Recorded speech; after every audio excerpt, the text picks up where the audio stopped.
Hello everyone, I am the Enforcer, and welcome to the breaking news. Please make sure to like, comment, and subscribe, and support us on Patreon, link in description below. Today we have breaking news coming from around the world, as news has emerged from inside the Russian Federation at the Yasny testing range that a brand new UR-100N, carrying an Avangard Hypersonic missile, has catastrophically failed today and exploded only several hundred meters from the pad after it appears to have suffered a critical failure in the midst of its launch. Meanwhile, in the Black Sea, two Russian shadow tankers have spontaneously exploded due to unforeseen circumstances that the Russian Federation has described as external at the best, that have led to the fires on board both of the vessels brewing and burning so hot that the crews have now had to abandon ship, and the vessels are practically adrift at sea and awaiting to sink after their structural integrity will be threatened by the fire.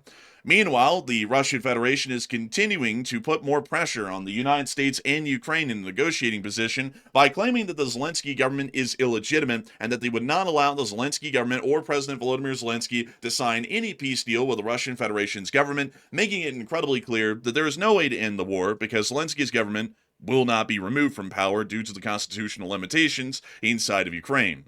The United States of America is not dealing with an absolutely easy time on other fronts as well, as the People's Republic of China is now putting more pressure on the United States of America to remove its sanctions that it imposed against Venezuela recently, and to also try and find a diplomatic solution to the issue. The United States of America seems to have listened to that in a limited extent for some reason, as there is going to be a possible meeting between Nicolas Maduro and the President of the United States here within the next week or two, or the next 2 weeks. Meanwhile, the U.S. has also installed a radar system at Trinidad and Tobago as it continues to entrench its position within the area of the Eastern Caribbean. Meanwhile, back towards the Ukrainian home front, the Polish Republic has now provided $100 million in arms to Ukraine today, in an announcement made by the Polish government. This comes as the Ukrainian government is being stirred up, at least internally, as Andriy Yermak has resigned and has also been dismissed by decree from President Volodymyr Zelensky for alleged claims of corruption and acts of corruption that were conducted while he was the chief of staff as well as the head negotiator for the state of Ukraine. At the moment, it does appear that there is an ongoing investigation by the Ukrainian anti-corruption bodies inside the state against Andriy Yermak for a possible case against him. Outside of that, the Ukrainian armed forces have also hit heavily the Beriev aircraft manufacturing plant within the area of Taganrog, while at the same time, several substations were hit and exploded inside of Belgorod, once again plunging the city into a blackout at that point. We have a lot of news to cover once again, and we're going to be making sure to get through each and every single piece of this news, starting with our largest stories first and working our way on into the smaller ones throughout the course of this video. Moving us on into our largest and most important bit of news from this video, we are going to be moving ourselves into the area of the Orenburg Oblast, and specifically towards the area of the Yasny testing range. The Yasny testing range is a smaller complex within the eastern area of the Orenburg Oblast. This testing facility lies just to the very south of the end, or the foothills more so, of the Ural Mountains within the region.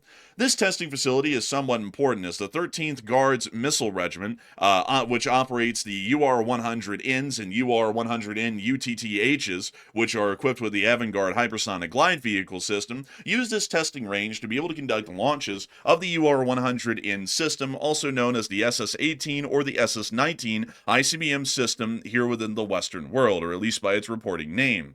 The Russian Federation has attempted to launch one of these, and I'll actually show you all at least a general design of the UR-100Ns, or the SS-19 Stilettos, as they're called by their NATO designation, that were conducted in a test launch today. The ICBMs themselves are not entirely new. The first versions of the SS-19s, or the UR-100Ns, whichever you would prefer to call them, were actually being put into service around 1975. However, with the Russian Federation being tight on funds and wanting to make sure that they're taken seriously in the world because everyone would take them as a joke otherwise, they try and modernize the UR-100Ns into a more advanced and deadly sort of a platform. At least as much as they can. And it doesn't really seem to have gone too well. And this brings us into the Avangard Hypersonic Glide Vehicle system. The Avangard Hypersonic Glide Vehicle system is a MIRV that is capable of hypersonic re-entry.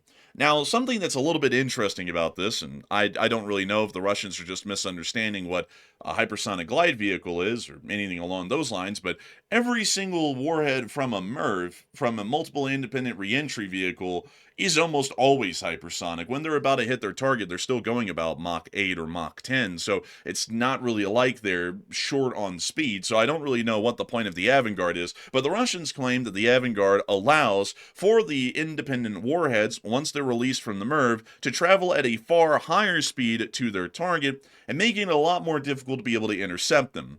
Once again, just want to make this clear, it's practically impossible in the modern day and age, outside of the one air defense system that we have within the United States, the GMD, to be able to intercept or destroy any independent warhead, or even an ICBM for that matter. So the Avangard is largely overkill, but still the Russians put a lot of time and effort into trying to make sure that this system is taken seriously, including what was done today by none other than the 13th Red Banner Rocket Division in Yasny, which is the one in charge of operating these missiles. At the Yasny testing range, they attempted to launch the Avangard system on board a UR-100N, and it ended in an absolute catastrophic failure. We actually have two clips of this, one clip showing from the catastrophic failure onwards, and the first one, which we're going to be showing here, showing the actual launch and then subsequent failure of the Avangard system, as well as the UR-100N. There is the launch of the missile, and we can already see that the missile has taken more so of an airplane-like flight off of the ground, as it is at an incredibly shallow angle, very low to the ground, generally not considered a good thing for most missiles. We now see the missile attempting to correct itself, and now overcorrecting, and flying back towards the pad. It's now flipping around in the air. And it appears that the rocket motors and heat, and due to the fact that the missile is now upside down, has started to combust the engines themselves and possibly lead to catastrophic explosions. It now appears that some sort of a remote ejection has been made of the Avangard system, so that way it's not a part of the giant fireball that is to come. And then the solid, well, more so the first stage of the missile in a solid giant piece is now hurtling to the ground in a fireball. It appears that the Avangard itself is falling to the ground over here to the right, and then the missile itself hits and explodes in a giant fireball. Ебать. Бля, держите меня, я снимаю. Да ну нахуй, бля.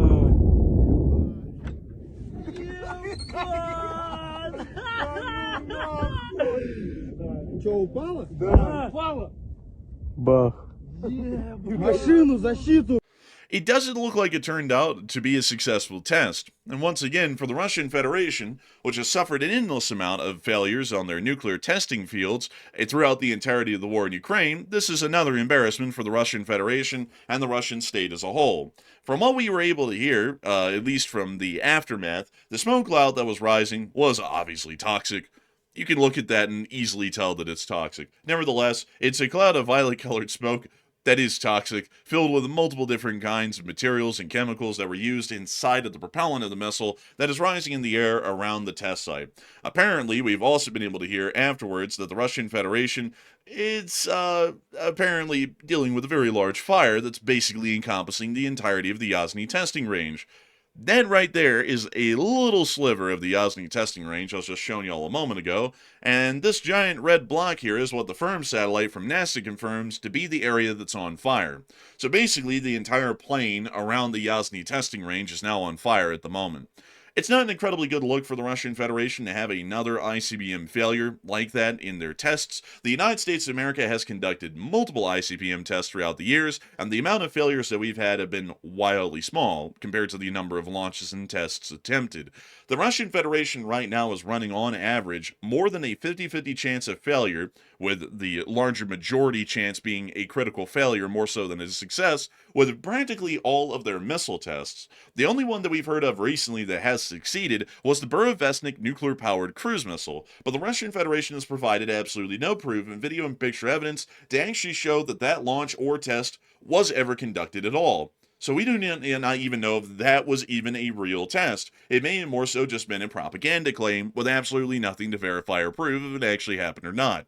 Still, the Russian Federation, it's continuing while it's clearly running out of money to keep the war in Ukraine going, it's about to have to bail out the railroads. Almost every single Russian company has reverted to a 3-day work week. Large amounts of Russians are unemployed because layoffs have been happening over the past few months that have pretty much halved companies in terms of their employment. And on top of that, the Russian nuclear arsenal is clearly derelict and quite underfunded due to the amount of critical failures that they're facing, or generally the incompetence of the military is what's producing these failures, one or the other. The Russian Federation is still wanting to play ball, at least the best way that they can.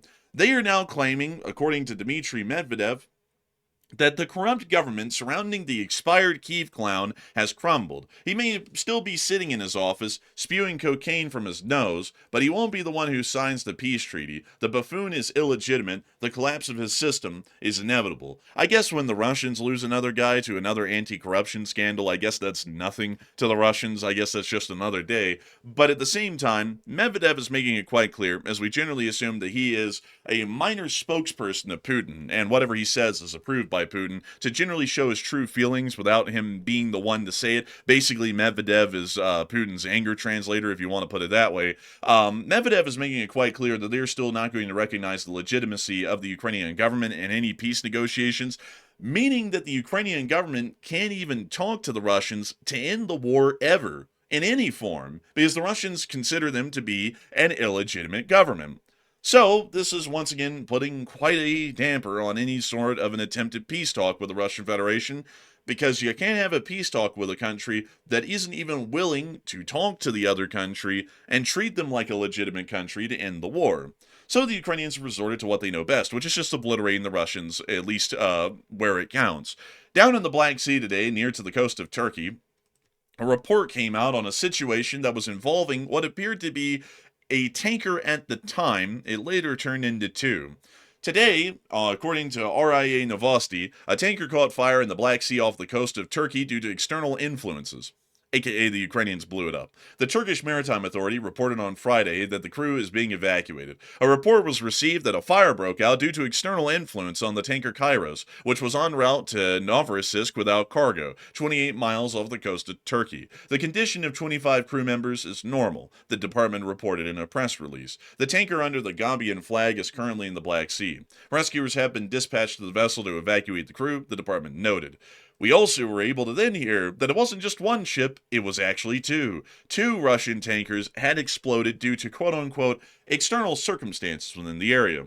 The first picture here is showing the Kairos, which appears to be absolutely enveloped in fire down to the waterline, with a large gaping hole, assumed to be here, allowing for a massive part of the fireball to fend directly off of the waterline and off of the port side of the vessel.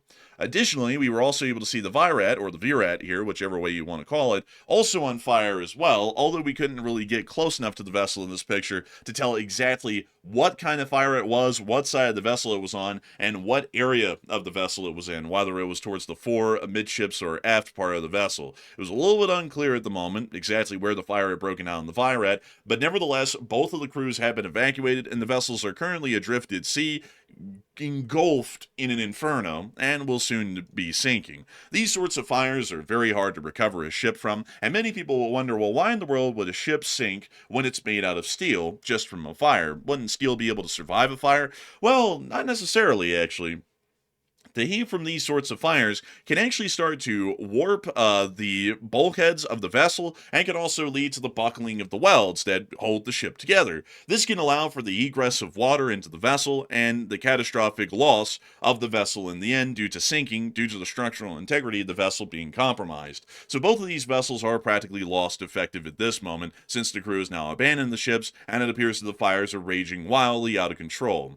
We also have another picture of the fire from here. This is another image of the Virat on fire, very similar to the last one, but wanted to make sure to include it just because we wanted to have as much evidence as possible of the ongoing fires. Nevertheless, it does appear that both vessels involved were what is believed or alleged to be Russian shadow tankers. Shadow tankers conduct their operations under the flags of different countries. For example, if we were to say that the Kairos is an alleged shadow tanker, they would be operating under the flag of Gambia, while the Virat would also be operating under an unknown flag, at least at the moment. Still, it is understood that both of these vessels, according to claims, are a part of the Russian shadow tanker fleet, and both of their explosions within the area of Turkey are once again quite mysterious, and a lot of people are wondering how in the world did that happen? Well, I can tell you a general theory as to why that would happen. The Ukrainians are highly likely the ones behind these explosions, especially if they were conducted within the international waters of the Black Sea. The state of Ukraine understands that the Russian Federation's ability, by any measure, to get their products out to the open market and to be able to sell their oil and natural gas to the greater world helps them to make money.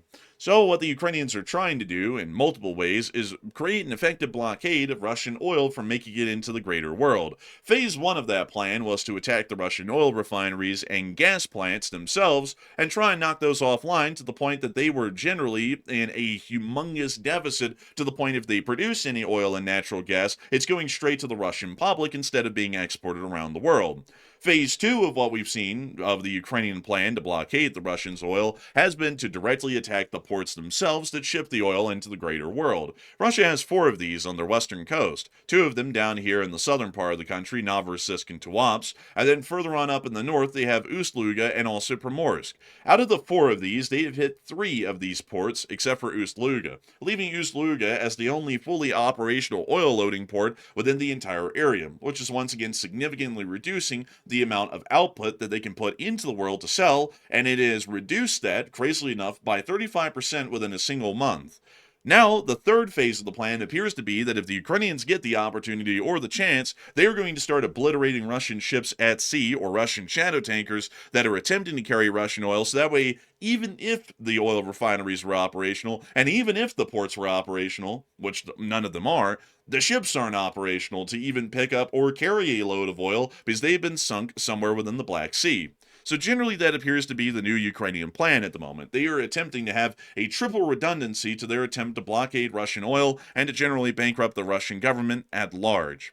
Still, while all this has been going on over here in Eastern Europe, it appears that in the United States of America, the U.S. is dealing with a slightly similar situation, at least in terms of international diplomatic pressure, to the ongoing situation in Venezuela, as the United States of America is now once again dealing with the Chinese, which are openly throwing a bone towards the Venezuelans. China has urged the U.S. to remove unilateral sanctions on Venezuela. That was according to a statement today by the Chinese Foreign Ministry spokesperson Mao Ning, pictured here. The People's Republic of China has been openly getting involved in supporting the Republic of Venezuela against the United States of America and its attempted actions against Maduro for his supposed and alleged narco-terrorist activities. It also appears that the People's Republic of China is trying to get involved in possibly supplying and equipping Venezuela with arms and equipment in the future. But once again, folks, I do have to point out that the situation with Venezuela has changed quite significantly. At the beginning, when we picked a fight with Venezuela, nobody was involved, and it was just the U.S. and Venezuela, which made it a pretty open and shut situation. It was something that we could walk away from and deal with later. Now, at this moment, the Russian Federation has clearly, with proof, provided arms to Venezuela, even by their own statements, and the People's Republic of China is making it incredibly clear, at least diplomatically, that they have some sort of an invested stake in Venezuela, which clearly shows that Venezuela is Russian and Chinese aligned, and also just south of the United States by about 1,000 miles. That is quite concerning, and it does create a situation where the United States now has to respond. If we walk away now, not only is Russia going to continue to arm Venezuela, but China is going to continue to financially grow out Venezuela's economy and also equip Venezuela's armed forces as well, and possibly even train them to a much more modern and advanced standard than they're at right now. That would make the situation with Venezuela far more difficult to deal with in the future, and then we may see that Venezuela ends up being a permanent fortress of Chinese and Russian influence within the Americas well on into the future. Outside of that, we also were able to hear in Washington, D.C. that there's now a supposed talk that will be happening between the President of the United States and Nicolas Maduro at some point within the next week or two. We're not exactly sure when, and it doesn't really seem as though anyone knows exactly what they're going to be talking about. Once again, it's been made wildly clear by the Maduro government that they really don't want to talk to the United States. They just don't want the U.S. to bomb them. And the United States also doesn't want to talk to Venezuela, and they want Maduro out. So I have no clue what in the world they would even be talking about, because it does appear that we're at an impasse, but a talk will be made nonetheless, apparently, according to sources being stated right now. In Trinidad and Tobago, the U.S. is also installing radar systems, according to the Trinidad and Tobagoan government. According to the Prime Minister, they've confirmed that a new radar is being installed by the U.S. and Tobago to monitor military activities, or activities in general, inside and outside of the islands. This does seem to show that the U.S. is still continuing to fortify and entrench its positions within the Eastern Caribbean, as strikes are eventually going to happen. Once again, we can't say exactly when, but for now, it looks like we are poised to strike, and it's only a matter of when rather than if. Moving on out of that and back towards Europe, we also have more significant news that has come out of the situation between the state of Ukraine, Poland, and generally all of the other developments that have happened in regards to attacks on the Russian Federation. The Republic of Poland did announce that they'll be providing $100 million in arms to the state of Ukraine, blaming Russia for the terrorism that was conducted inside of their country. And Foreign Minister Sikorsky framed spending on NATO-backed arms lists as a direct response to Putin's orders for blowing up Polish railways, quipping it's $1 million for every centimeter. Meanwhile, inside of Ukraine, the Ukrainian government is dealing with a bit of an intra-governmental issue, one that started to capture the attention of the globe, as Andriy Yermak has been dismissed by President Volodymyr Zelensky in a decree that was issued just today. This was Presidential Decree number 868 of this year of 2025, and President Volodymyr Zelensky has officially stated that Andriy Yermak's services to the Ukrainian government are no longer required nor necessary, and he is to be dismissed. This has come after multiple allegations have been made that Andriy Yermak has been involved in intragovernmental corruption inside the state of Ukraine as the chief of staff.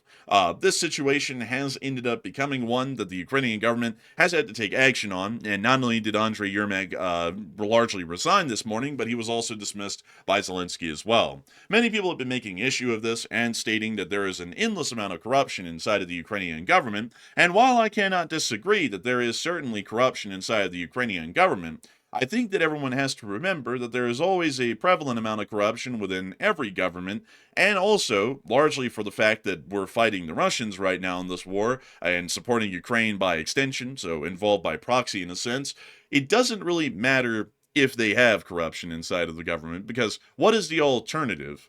It's not like the Russians are any better off. I mean, the Russian government literally exists in a state of corruption.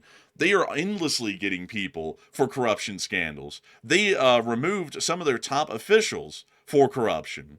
Some of them are in prison right now. A lot of them are still involved in it right now. Practically all of them are. Putin's involved in it. How in the world does a leader of a state, like Russia, like Putin, for example, have a net worth of supposedly $200 billion? Putin was never a businessman. He's only been a bureaucrat and a government official. So how in the world do you get $200 billion richer inside of Russia off of honest means, being the leader of the Russian Federation with a set salary? You don't. That's corruption. And so it's a little bit interesting to me that people are trying to make the case that the West should completely abandon support for Ukraine, like the enemy of the state of Ukraine that they're fighting right now is any better off. People don't understand this, and I'll state it quite frankly. When it comes to situations outside of the United States, corruption does not really matter. Inside the United States, we'll fight corruption day in and day out and try and rid it from the governmental system, because that's our duty as citizens of the United States. And so are our allies in the domestic situations involved inside of their countries. But when it comes to the United States backing a dog in a fight and against another country, it does not matter if that country is corrupt or not. It just matters that that country is our ally and the other country is our enemy.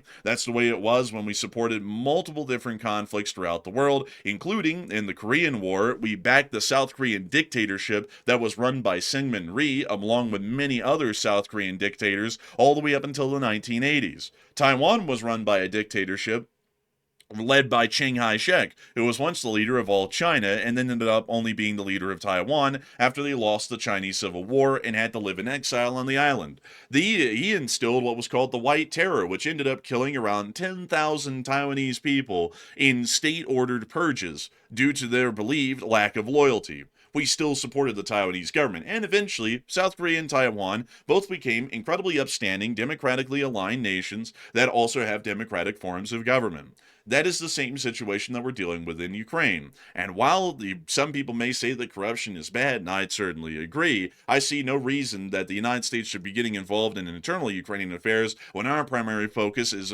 beating the Russians and stopping the Russians from continuing their eastwards, or more so westwards, expansion into Europe. The Ukrainians have also seemed to make sure that that'll be a lot more difficult for the Russians, as they have hit the Beriev aircraft manufacturing plant in Taganrog once more, while I just had an unbelievable voice crack there. We hear the boom in the distance, confirming another hit. Very nice to see. And we also saw up near Belgorod that the Ukrainians have obliterated multiple substations within the city, with at least 2 of them at a minimum on fire at this moment inside of Belgorod. This is getting us a general idea that the city will be going through another blackout, or is currently going through another blackout right now, and things just really don't look up for the Russians ever, do they? And the answer is most likely no. But still, that is all of the news we have today from around the world, and of course, I thank you all so much once again for watching this. We are absolutely honored and greatly appreciative to know that so many people enjoy this channel and consider it to be their primary source of news. I also have to say that if you have enjoyed this, please make sure to like, comment, and subscribe, and support us on Patreon. The link is in the description below, because everyone who supports us on Patreon is helping us to make these sorts of videos possible on the day in and day out.